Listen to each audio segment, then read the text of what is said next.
5টা জিনিস ডকুমেন্টস আপনারা মাথায় রাখুন। এদিক ওদিক যে বলছে কোনো কথা কান দিবেন না। পরিষ্কার ভাবে আমরা বলছি, আমাদের মধ্যে যেটা সিদ্ধান্ত হয়েছে 5টা কাগজ, বাবার 2002 ভোটার লিস্ট, বাবার যে কোনো একটা ডকুমেন্টস যেখানে মানে ঠাকুরদার নাম এস্টাবলিশ আছে ওইরকম একটা ডকুমেন্টস। 3 নম্বর হচ্ছে নিজের একটা ডকুমেন্টস। 4 নম্বর হচ্ছে যে যেটা নোটিশ দিয়েছে আমরা দিয়েছি, ডিস্ট্রিবিউট করেছি নোটিশ, ওই নোটিশটা জেরক্স করে নেবেন, অরিজিনালটা আর জেরক্স মানে সঙ্গে নিয়ে আসবেন। তারপর হচ্ছে যেটা এনোমিনেশন ফর্ম ইএফ, যেটা আমরা একটা অ্যাকসেপ্ট দিয়েছিলাম, পাবলিকের কাছে আছে, আপনাদের কাছে ছিল, ওটাও জেরক্স করে নেবেন। এই 5টা জিনিস।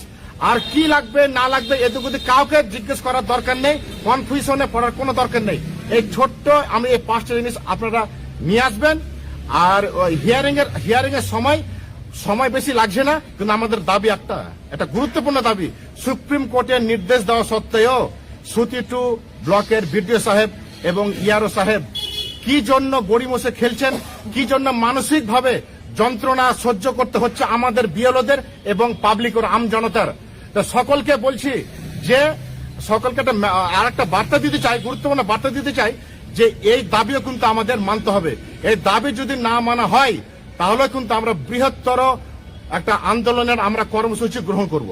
তাছাড়া আমি মুজাহিরুল ইসলাম, আমি সুতি 2 ব্লকের মাস্টার ট্রেনার, 148 বিএলও। তাছাড়া আপনার আরেকটা ব্যাপার,